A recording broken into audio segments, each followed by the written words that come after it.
صلی اللہ علیہ وسلم فی الوعظ والارشاد. الحمدللہ الحمدللہ وکفی والصلاة والسلام علی خاتم الانبیاء والصلاة والسلام علی خاتم الانبیاء سیدنا وحبیبنا محمد المصطفى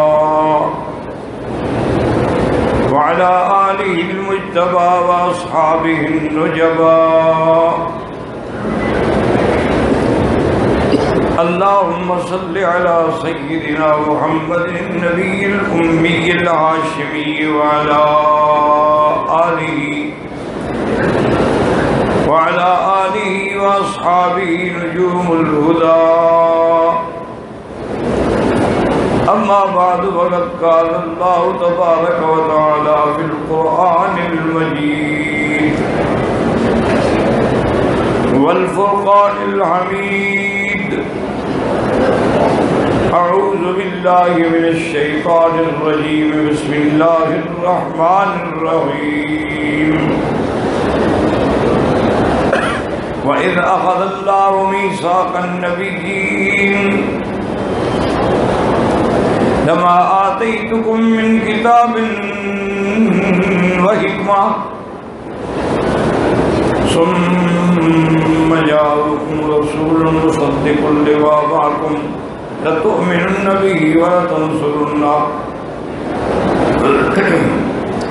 قال النبي صلى الله عليه وسلم لواء الحمد بيدي أبونا آدم وإبراهيم تحت لوائي ولا فخر لي. أو كما قال النبي صلى الله عليه وسلم. قال النبي صلى الله عليه وسلم إن الله اصطفى كنانة من ولد إسماعيل واصطفى قريش من كنانة واصطفى بنو هاشم من قريش واصطفاني من بني هاشم. أو كما قال النبي صلى الله عليه وسلم. صدق الله العلي العظيم وصدق رسوله النبي الكريم. ونحن على ذلك لمن الشاهدين ومن الشاكرين والحمد لله رب العالمين. رب اشرح لي صدري ويسر لي أمري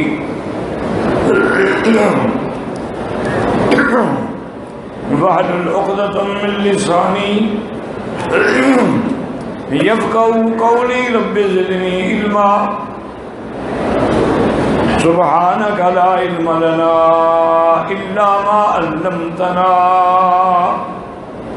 إنك أنت العليم الحكيم. برادران اسلام، واجب الاحترام بزرگوں، دوستوں، بھائیوں، عزیز نوجوانوں، اللہ تبارک و تعالی نے کہ کلام مقدس میں سے آیت مبارکہ اور آقا انعامدار حبیب کبریا سیدنا محمد مصطفیٰ صلی اللہ علیہ وعلا آلہ واصحابہ وسلم تسلیما کثیرا کثیرا کہ فرامین مبارکہ میں سے ایک حدیث تلاوت کی ہے. دعا فرمائے کہ اللہ تعالی اس عاجز کو مع الاہل صحت عافیت کاملہ دائمہ عاجلہ اور حق بات بیان کرنے کی توفیق عطا فرمائے. اللہ آپ کو حق سننے سمجھنے کی، ہم سب کو مل کر حق پہ چلنے کی توفیق عطا فرمائے. سابقہ دروس میں جیسے میں نے عرض کیا تھا کہ حضور صلی اللہ علیہ وسلم سے محبت جو ہے وہ ایمان کی علامت ہے، اور جس کے دل میں بغض ہو وہ منافق ہے اور اس کی بخشش بھی نہیں ہوتی. ساری کتابیں الحمدللہ اس بات پہ شاہد ہیں کہ حضور صلی اللہ علیہ وسلم نے اگر کسی کافر کی ہدایت کی دعا مانگی تو فوراً اللہ نے قبول فرما لی۔ ایسے یعنی سینکڑوں واقعات ہیں، لیکن میں ایک واقعہ عرض کرتا ہوں حدیث مبارک سے کہ سیدنا ابی ہریرہ رضی اللہ عنہ حضور صلی اللہ علیہ وسلم کی خدمت میں حاضر ہوئے اور عرض کیا کہ یا رسول اللہ، میری ماں جو ہے وہ کافرہ ہے،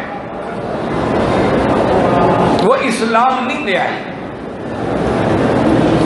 اور اس کے علاوہ وہ سب سے بڑا آپ سے بغض رکھتی ہے اور آپ کے شان میں تنقیس کے کلمات کہتی ہے۔ اب میں اتنی بڑی مصیبت میں ہوں کہ ایک طرف آپ کے ساتھ ایمان ہے اور دوسری طرف ماں ہے، میں کیا کروں؟ کیونکہ اللہ نے ہمیں قرآن میں یہ بھی تو فرمایا ہے کہ ماں باپ کو کوئی بات نہ کہو، فَلَا تَقُل لَّهُمَا أُفٍّ وَلَا تَنْهَرْهُمَا، ان کو جھڑکو بھی نہیں، وَقُلْ لَهُمَا قَوْلًا كَرِيمًا، اور جب بھی ان سے بات کرو تو بہترین اور با احترام کلمات سے بات کرو۔ تو اب یا رسول اللہ صلی اللہ علیہ وسلم، میری درخواست ہے کہ آپ اللہ تعالیٰ سے دعا فرمائیں، اگر میری ماں کی ہدایت مقدر ہے تو اللہ اس کو ہدایت دے دے، بصورت دیگر اللہ اس کو موت دے دے، کیونکہ میں برداشت نہیں کر سکتا۔ حضور صلی اللہ علیہ وسلم نے دعا کی کہ اللہم اہدی ام ابا ہریرہ، کہ اللہ ابی ہریرہ کی ماں کو ہدایت عطا فرما۔ حضرت ابی ہریرہ رضی اللہ تعالی عنہ گھر تشریف لائے، دیکھا کہ والدہ ماشاءاللہ غسل کر کے کپڑے پہن کے تیار بیٹھی ہیں، پوچھا ابی ہریرہ این محمد، اس وقت حضور کہاں ہوں گے؟ میں کہتی ہیں ڈر گیا کہ خدا نہ خواستہ کوئی اور بات نہ کہہ ڈالے۔ انہوں نے کہا نہیں، بس مجھے جلدی بتاؤ۔ میں نے کہا وہ اس وقت بیت ام ہانی میں ہوں گے، فرمایا مجھے لے چل، میں اسلام لانا چاہتی ہوں۔ تو حضرت ابی ہریرہ فرماتے ہیں کہ اندازہ کریں کہ میری خوشی کا کیا حال ہوگا، میں اتنا خوش تھا کہ قدم رکھتا کہیں تھا اور پڑھتا کہیں تھا، اور ماں کی لاٹھی پکڑ کے لا رہا تھا۔ اور حضور کی خدمت میں جب میں حاضر ہوا تو میں نے کہا ابشری یا رسول اللہ، حضور آپ کو بھی مبارک ہو، میری ماں مسلمان ہونے کے لیے آئی ہے۔ حضور نے فرمایا ابی ہریرہ، تم نے ایک بڑی عورت کو تکلیف دی، مجھے کہہ دیتے میں وہاں جا کے کلمہ پڑھا دیتا۔ صلی اللہ علیہ وعلا آلہ و اصحابہ وسلم۔ تو یعنی حضور نے دعا کی، وہ کافرہ تھی، فوراً ہدایت مل گئی۔ حضرت عمر کے لیے حضور نے دعا کی، فوراً قبول ہو گئی۔ لیکن جو منافقین مدینہ منورہ میں رہتے تھے اور جنہوں نے حضور کے ساتھ دشمنی کی، جنہوں نے سیدہ عائشہ صدیقہ پر تہمت لگائی، جنہوں نے حضور صلی اللہ علیہ وسلم پہ جادو کیا، جنہوں نے ہر وہ حربہ استعمال کیا جو حضور صلی اللہ علیہ وسلم کو تکلیف پہنچائے، کئی معاہدے کرنے کے بعد مکر گئے، حضور صلی اللہ علیہ وسلم کو اپنے قلعے کی دیوار کے نیچے بٹھا کے ارادہ تھا کہ اوپر سے ایک پتھر گرا دیں گے۔ حضور صلی اللہ علیہ وسلم نے ارادہ فرمایا، اور ایک واقعے میں تو آپ نے باقاعدہ دعا کی عبداللہ ابن ابی کے لیے جو رئیس المنافقین تھا، لیکن اللہ نے فیصلہ فرما دیا کہ میرے محبوب یہ جو آپ کے دشمن ہیں نا، استغفرت لهم ام لم تستغفر لهم، ان تستغفر لهم 70 مرة فلن يغفر الله لهم، میں اپنے دشمنوں کو تو معاف کر دیتا ہوں لیکن محمد مصطفیٰ کے دشمنوں کو معاف نہیں کر دیتا۔ اسی لیے علماء لکھتے ہیں کہ جب آپ مدینہ منورہ جائیں، با خدا دیوانہ باشی با محمد ہوشیار، اب تم اس مقام پہ آ رہے ہو کہ انتہائی ادب کے ساتھ رہو، کوئی لفظ کوئی قدم حضور کی شان کے خلاف نہ ہو جائے۔ تو اس لیے آپ اندازہ کریں کہ حضور صلی اللہ علیہ وسلم کی کتنی بڑی عظمت شان ہے۔ اللہ تبارک و تعالی نے عالم ارواح میں، یاد رکھو کہ سب سے پہلے عالم ارواح ہے، اس کے بعد عالم دنیا ہے، اس کے بعد عالم برزخ ہے، اور پھر عالم آخرت۔ یہ 4 عوالم ہیں،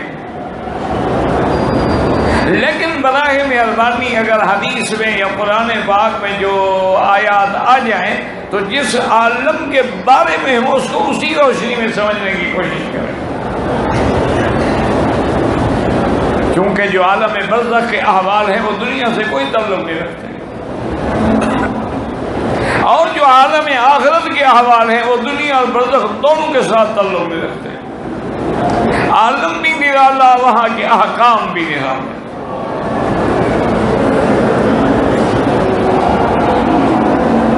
تو عالم ارواح میں اللہ نے اپنی جو مخلوق قیامت تک پیدا کرنی ہے، ان سب سے اللہ نے 2 عہد لیے ہیں۔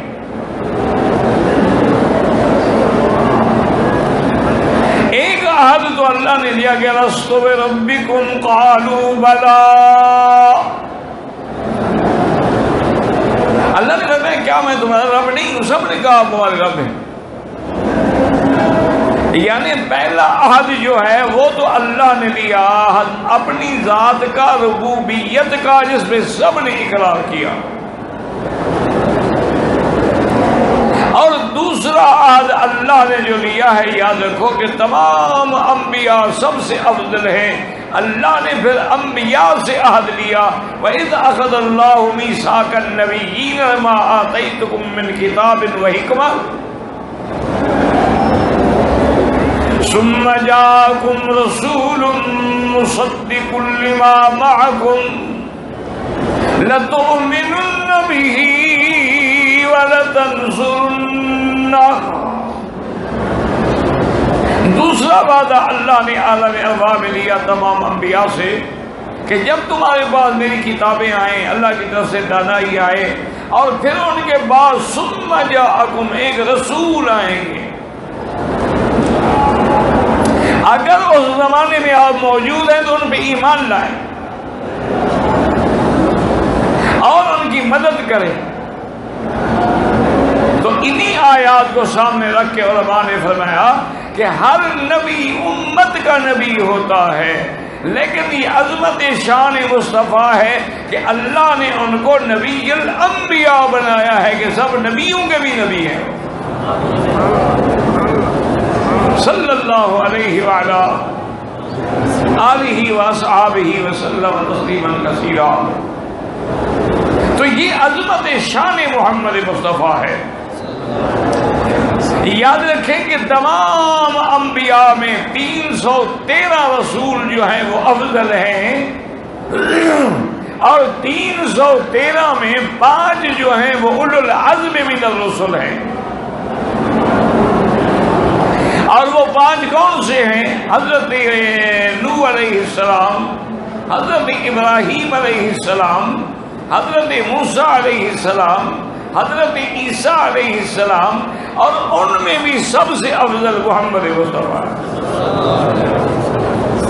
صلی اللہ علیہ وسلم۔ یعنی یہ عظمت شان محمد مصطفیٰ ہے کہ اللہ نے 313 میں سے 5 کو چن لیا، اور 5 میں سے حضرت محمد مصطفیٰ کو چن لیا۔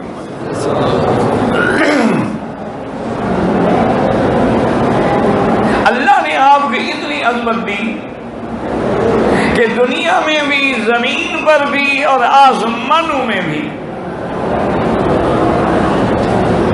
زمین میں اللہ نے آپ کو عزت دی، عظمت دی، شان دی کہ جب لیلۃ المعراج میں اور لیلۃ الاسراء میں حضور صلی اللہ علیہ وسلم بیت المقدس تشریف لے گئے تو وہاں سارے انبیاء حضور کے استقبال کے لیے کھڑے۔ کتنی بڑی عظمت ہے، کتنا بڑا شان ہے کہ جبریل خادم بن کے چل رہا ہے، سواری براق کی ہے جس کی جہاں نظر پڑے وہاں قدم پڑتا ہے، اور استقبال کرنے کے لیے اللہ کے تمام انبیاء علیہم الصلاۃ والتسلیم کھڑے ہیں، اور ہر پیغمبر سوچ رہا ہے کہ آج جو ہے اس مسجد اقصیٰ میں کس کو امامت کا موقع ملے گا، کیونکہ امام بننا کوئی معمولی بات نہیں ہوتی، یاد رکھو۔ اس لیے حضور کا حکم ہے کہ اگر کسی کو امام بنانا ہو تو سب سے پہلے یہ دیکھو کہ فَلْيَؤُمُّكُمْ أَعْلَمُكُمْ بِكِتَابِ اللَّهِ، جو اللہ کے قرآن کا سب سے بڑا عالم ہو۔ اس کے بعد فَلْيَؤُمُّكُمْ أَقْرَأُكُمْ، جو سب سے بہترین قاری ہو۔ اگر دونوں عالم ہیں اور دونوں قاری ہیں تو پھر کیا کریں؟ فَلْيَؤُمُّكُمْ أَكْبَرُكُمْ سِنًّا، جو عمر میں بڑا ہو۔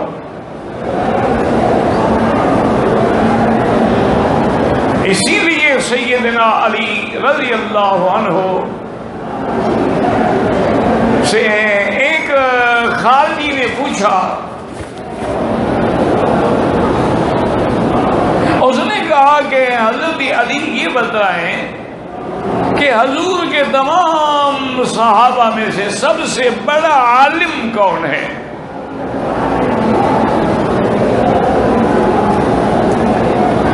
حضرت علی رضی اللہ تعالی نے فوراً فرمایا کہ ابو بکر۔ اس نے کہا حضور آپ بڑے عالم ہیں؟ نہیں، سب صحابہ میں بڑا عالم حضرت ابو بکر ہے رضی اللہ تعالی عنہ۔ اس نے کہا جی وہ کیسے، کیا دلیل ہے؟ فرمایا یہ تو تم نے سنا ہے نا حضور کی حدیث کے فَلْيَؤُمُّكُمْ أَعْلَمُكُمْ بِكِتَابِ اللَّهِ، وہ امام بنے جو کتاب اللہ کا زیادہ عالم ہو۔ حضور نے اپنے مصلی پہ حضرت ابو بکر کو کھڑا کیا ہے تو معلوم وہ سب سے بڑے عالم ابو بکر تھے۔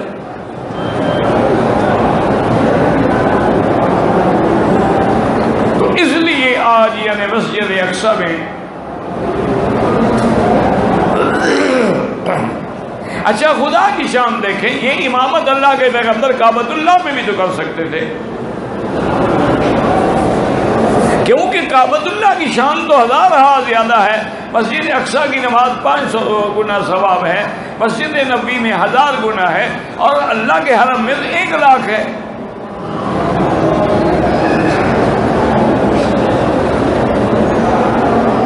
اور یہ بھی یاد رکھیں کہ علماء کہتے ہیں کہ اگر ایک اکیلے نماز پڑھو تب بھی 1 لاکھ ہے، لیکن اگر مسجد میں جاؤ تو 25 درجے زیادہ ثواب ملتا ہے، تو گویا 25 لاکھ ہو جائے گا۔ اگر جامع مسجد میں جاؤ تو 27 درجے زیادہ ثواب ملتا ہے، گویا 27 لاکھ ہو جائے گا۔ انہوں نے کہا جب لوگ کعبے کی نماز پڑھتے ہیں تو 27 لاکھ لیتے ہیں۔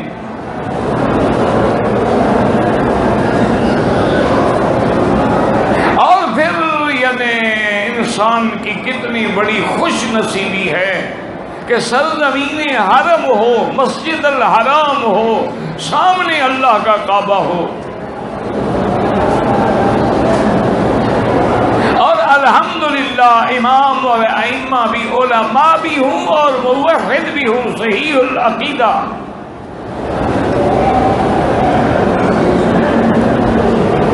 اور اتنی بڑی جماعت ہو کہ جس میں لاکھوں آدمی ہوں۔ اس لیے نماز تو آپ کو 1 لاکھ تو پورے مکے میں کہیں بھی پڑھیں گے مل جائے گا، مینا پہ بھی مل جائے گا، مزدلفہ پہ بھی مل جائے گا، کیونکہ مزدلفہ بھی حرم ہے، مینا بھی حرم ہے۔ اجر، جو ثواب، جو مقام اللہ کی گھر میں آ کر مسجد الحرام کی جماعت سے ملتا ہے، اس کا کون مقابلہ کر سکتا؟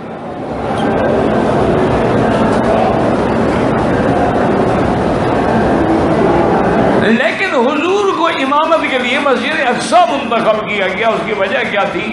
تو علماء نے فرمایا کہ اپنے گھر میں تو سب شان والے ہوتے ہیں نا، اللہ یہ چاہتے تھے کہ بنو اسرائیل کے قبلے میں محمد مدنی کو امام بناؤں،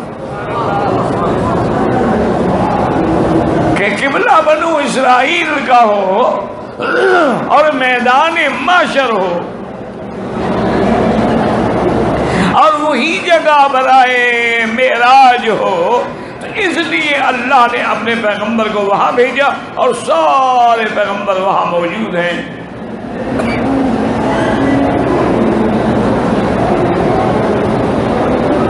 حضور صلی اللہ علیہ وسلم بھی موجود ہیں۔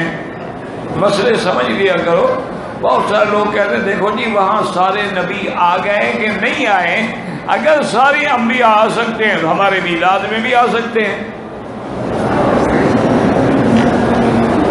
کیونکہ جو لوگ ہیں نا وہ بھی انتظار میں بیٹھے ہوتے ہیں نا کہ کہیں سے موقع ملے تو کوئی دلیل بنا کے لوگوں کا عقیدہ تباہ کرے۔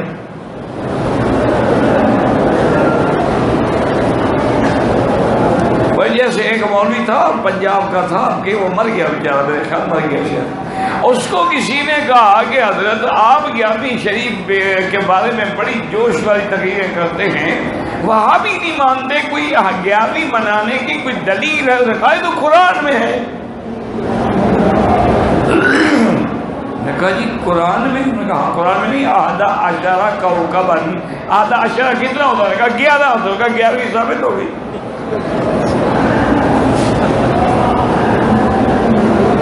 اب جن لوگوں کا یہ عالم ہو کہ اللہ کے قرآن کو بھی بدل دیتے ہوں،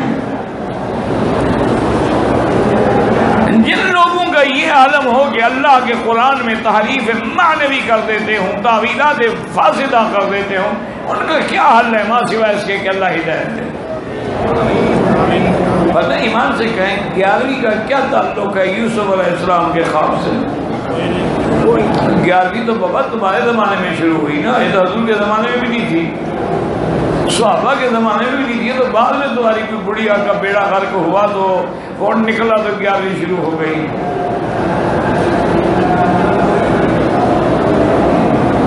بس ایک رسم ہے، اور لوگوں میں بھی ایک رواج ہے کہ جس بات پہ یہ اڑ جائے نا جی سارا قرآن سننے لیکن مانیں گے نہیں۔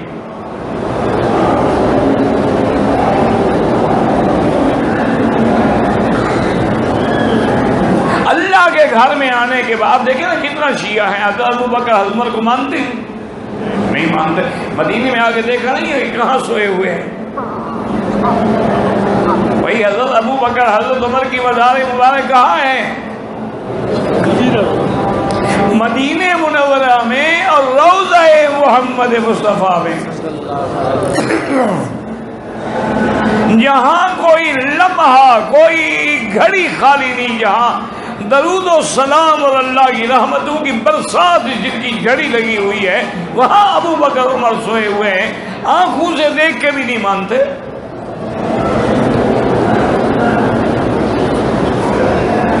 اس کا کیا علاج ہے؟ دنیا خود دیکھتے ہیں لیکن نہیں مانتے۔ تو اس لیے دعا کیا کریں کہ اللہ ہماری ہدایت کے فیصلے کرتے ہیں اور پھر اس پہ استقامت بھی ہمیں نصیب کر دے۔ اب دیکھیں بعض انبیاء سوچ رہے ہیں کہ بھئی آج مصلی پہ حضرت آدم کھڑے ہوں گے، چونکہ آدم ابو البشر ہے، تمام انسانیت کا باپ ہے، تمام انبیاء کے باپ ہیں، تو کہتا کہ نہیں شاید حضرت آدم تو نہیں، لیکن حضرت موسیٰ علیہ السلام امام بنے گے چونکہ وہ کلیم اللہ ہے۔ کوئی سوچ رہے کہ نہیں آج تو شاید عیسیٰ علیہ السلام نبی بنیں گے چونکہ وہ روح اللہ ہے، وہ کلمۃ اللہ ہے۔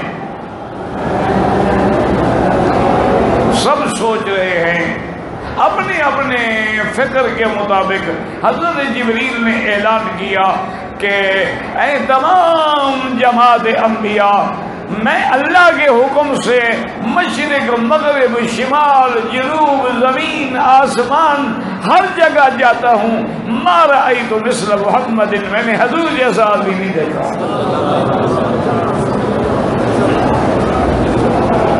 اور کہا تقدم یا محمد، حضور آپ آئیں مصلی پہ نماز پڑھائیں۔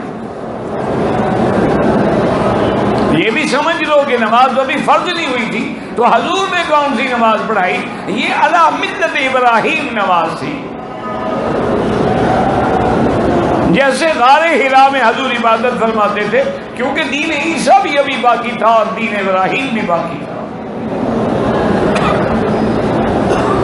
تو یہ عظمت جو ہے کس کو ملی؟ حضرت محمد مصطفیٰ۔ حضرت آدم علیہ السلام دعائیں مانگتے رہے، اللہ کے دربار میں فریاد کرتے رہے، حتیٰ کہ قرآن پاک میں فَتَلَقَّى آدَمُ مِن رَّبِّهِ بِكَلِمَاتٍ،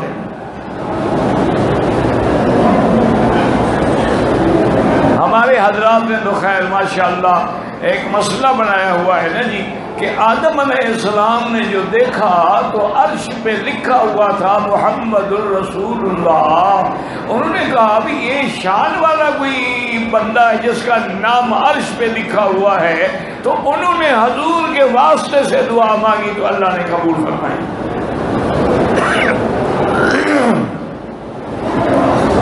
بالکل من گھڑت روایت ہے جس کا کوئی ثبوت نہیں ہے۔ اور ایک بات میری ہمیشہ مکے میں بیٹھے ہو یاد رکھنا کہ جتنے باطل فرقے ہیں، شیعہ ہے، بریلوی ہے، بدعتی ہے، روافض ہیں اور خوارج ہیں، معتزلہ ہیں، ان کے پاس کبھی نہ قرآن ہوگا نہ حدیث صحیح ہوگی۔ اگر قرآن ہوگا تو تحریف معنوی کریں گے، جیسے 11 سے 11 ثابت ہو گئی، اور قد جاءکم من اللہ نور و کتاب مبین سے حضور کا نور ہونا ثابت ہو گیا۔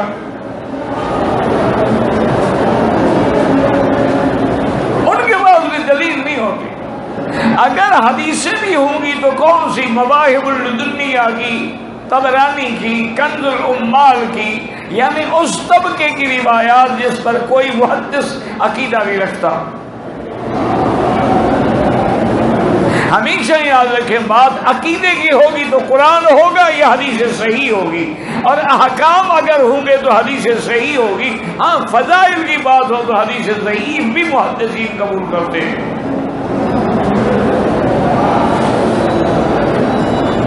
اچھا پھر ایک بات، جب قرآن پاک میں موجود ہے، اللہ نے آدم کی پیدائش کا ذکر کیا، اللہ نے آدم کو مسجود الملائکہ بنایا، اس کا بھی قرآن میں ذکر ہے، بی بی حوا کو آدم کی بائیں پسلی سے نکالا، اس کا بھی قرآن میں حکم ہے، ان کو جنت میں رہنے کا حکم دیا، وہ بھی قرآن میں موجود ہے، اور ایک درخت کے کھانے سے منع فرمایا، وہ بھی قرآن میں موجود ہے۔ لیکن جب وہ درخت کا پھل کھا بیٹھے تھے، کپڑے اتر گئے دونوں کے اور اپنے بدن کو پتوں سے چھپا رہے ہیں، وہ بھی قرآن میں موجود ہے، لیکن حضور کے وسیلے والی بات قرآن میں نہیں ہے۔ کیوں؟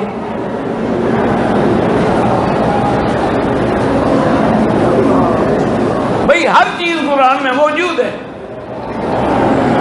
اگر یہ بات صحیح ہوتی کہ حضور پاک کے وسیلے سے دعا مانگی ہے تو اس کا بھی قرآن میں ذکر ہوتا، لیکن قرآن کیا کہتا ہے؟ اللہ درود شریف پڑھ لیں، شوق سے پڑھا کریں۔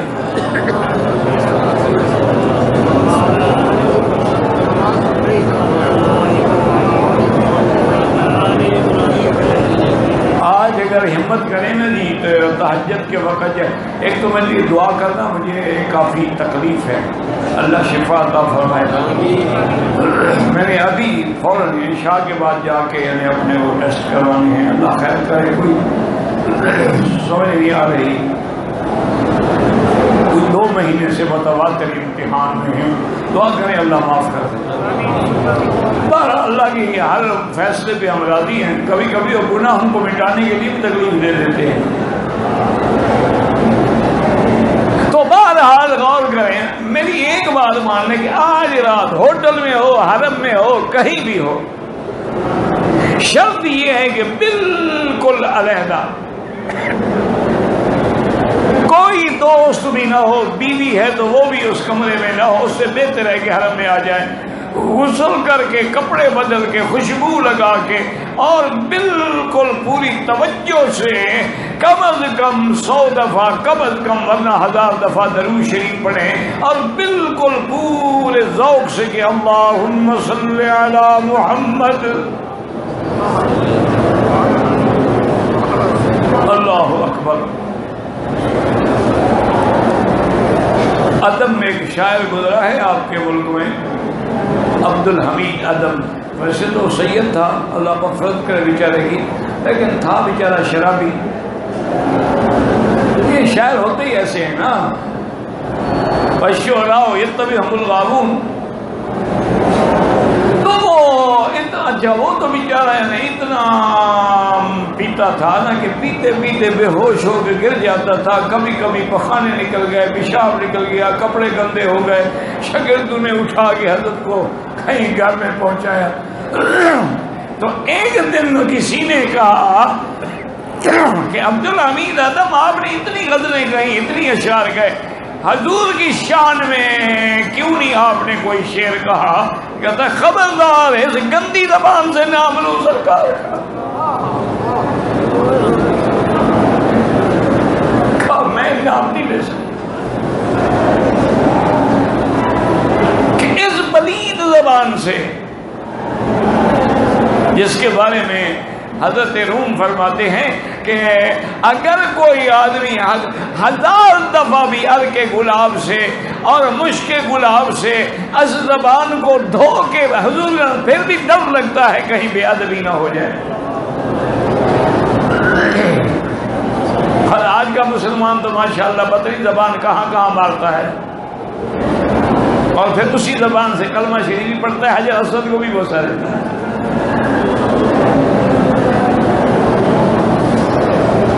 انا للہ و انا الیہ، دعا کرو اللہ ہدایت۔ آج کل نوجوان بھی اور لڑکے بھی اور لڑکیاں بھی پٹڑی سے اتر گئی ہیں، بالکل ایسے معلوم ہوتا ہے کہ جیسے شیطان ننگا ناچ رہا۔ بس دعا کریں اللہ ان کی حفاظت اور اللہ ان کے ہدایت کے فیصلے۔ دیکھو جی، کسی کی بیٹی ہو، ہماری بیٹی ہے نا، بیٹی تو سب کی بیٹی ہوتی ہے۔ حضور پاک کے سامنے ایک عورت آئی تو اس کے سر پہ کپڑا نہیں تھا، حضور نے دور سے دیکھا، فوراً اس کے کپڑے سر پہ چادر ڈالو۔ وہ جنگ میں قیدی بن کے آئی تھی، تو قیدیوں کو کون کپڑے پہناتا ہے؟ تو آپ نے فرمایا جلدی جلدی، تو کسی نے کہا حضور یہ تو کافرہ ہے، کافر کی بیٹی ہے۔ فرمایا تمہیں کیا کہہ رہے ہو، بیٹی بیٹی ہوتی ہے چاہے کافر کی بیٹی ہو۔ کافر کی بیٹی کا کیا ہونا، بیٹی ہے نا۔ تو ایک رات تو مہربانی کر کے یہ تجربہ کر دیکھیں،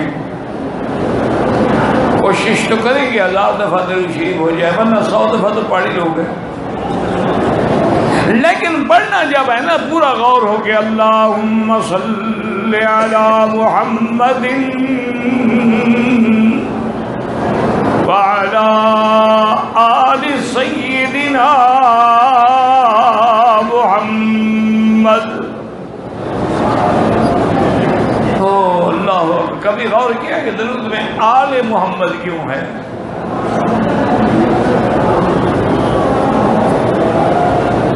یعنی اہل محمد نہیں ہے، بلکہ وعلی آل محمد کما صلیت علی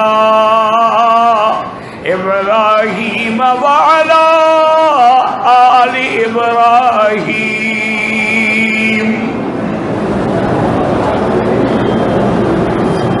تو لفظ اہل کے بجائے آل کیوں بولا گیا؟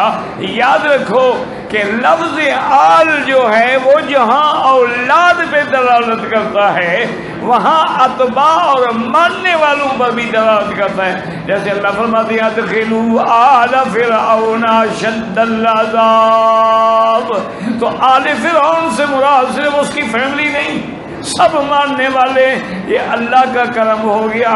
اللہ نے فرمایا میرا بدری جب تیرے اوپر میرے بندے درود بھیجیں گے تو میں اس کی برکت کے ساتھ ان کو بھی شامل کر دوں گا. وعلی آل محمد، تو آل میں تو ہم بھی آ گئے نا کلمہ پڑھنے والے. جس نے بھی کلمہ پڑھا تو وہ آل محمد ہے نا. اللہم صلی علی محمد وعلی آل محمد کما صلیت علی ابراہیم وعلی آل ابراہیم فی العالمین انک حمید مجید.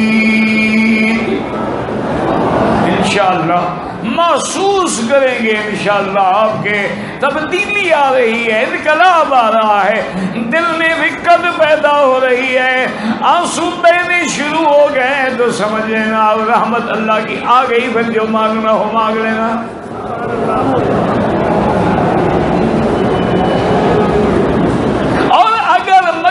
آنے کے بعد بھی، طواف کے بعد بھی، صفا کے بعد بھی، مدینہ منورہ کی حاضری کے بعد بھی آنسو نہیں نکلتے تو سمجھو کہ بدقسمتی ہے، اوپر زنگ لگ گیا ہے. یہ تو شکر کرو حضور نے امت کے لیے مسئلہ حل کر دیا.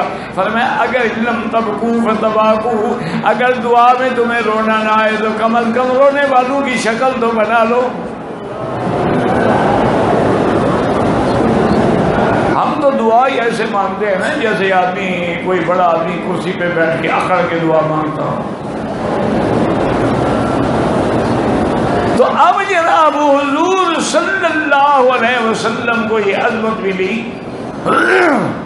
اور حضرت آدم کی دعا جو منظور ہوئی وہ کس نے سکھلائی ہے؟ نہیں کسی اور نے سکھلائی ہو تو بتا دو. فَتَلَقَّى آدَمُ مِن رَّبِّهِ بِكَلِمَاتٍ. اچھا وہ کلمات کیا تھے، وہ دعا کیا تھی؟ وہ بھی قرآن میں موجود ہے. ربنا ظلمنا انفسنا ان لم تغفر لنا وترحمنا لنكونن من الخاسرین.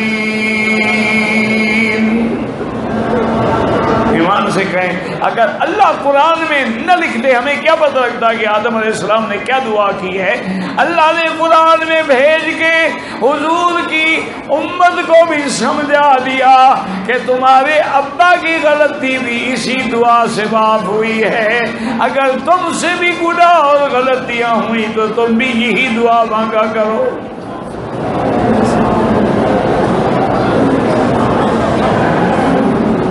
اچھا حضرت آدم نے تو مانگا تو پھر کلمات ملے نا، لیکن میرے نبی کی شان دیکھیں اللہ نے فرمایا انک لتلقى القرآن من لدن.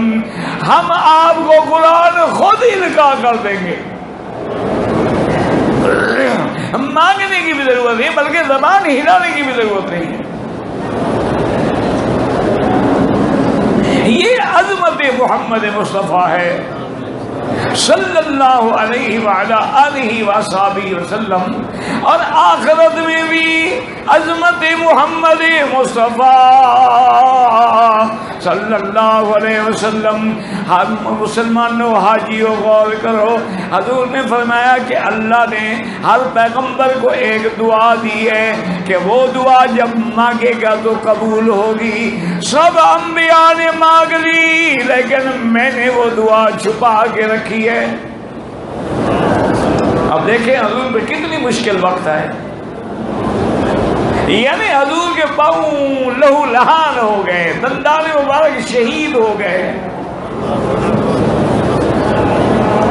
رخسار مبارک پہ خود کی کیل لگی، زخمی ہو گئے، لیکن وہ دعا نہیں مانگی۔ بڑے خندق کے وقت میں بڑے مشکل حالات آئے، یعنی خود قرآن کہتا ہے ایسی کیفیت پیدا ہو گئی تھی کہ حتیٰ کہ صحابہ کے پاؤں بھی لڑکھڑا گئے اور دل ایسے لگتا تھا جیسے نکل کے حلق میں آ گیا ہو۔ اس وقت بھی حضور نے وہ دعا نہیں مانگی۔ صحابہ نے پوچھا حضور کب مانگیں گے؟ فرمایا میں نے امت کے لیے چھپا کے رکھ دی ہے، قیامت میں مانگوں گا۔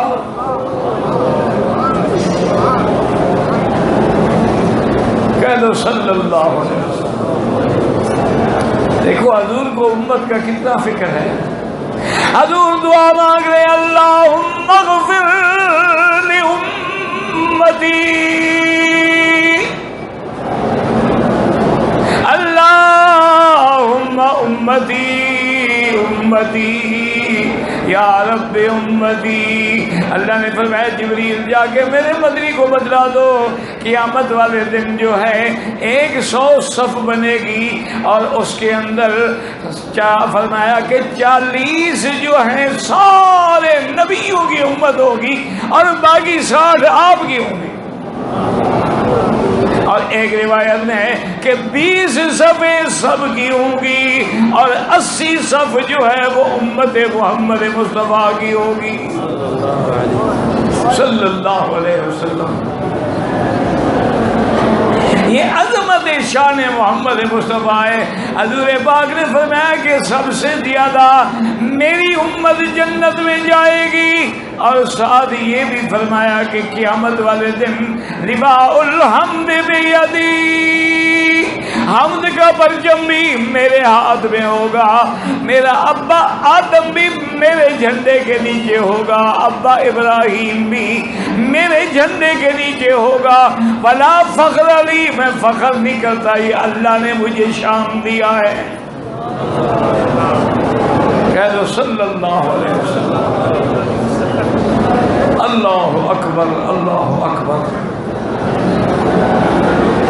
یعنی ہر لحاظ سے یقین کریں کہ سارے انبیاء کے معجزات کو اگر ہم جمع کر لیں تو پھر بھی میرے مدنی محمد مصطفیٰ کے معجزات زیادہ ہیں۔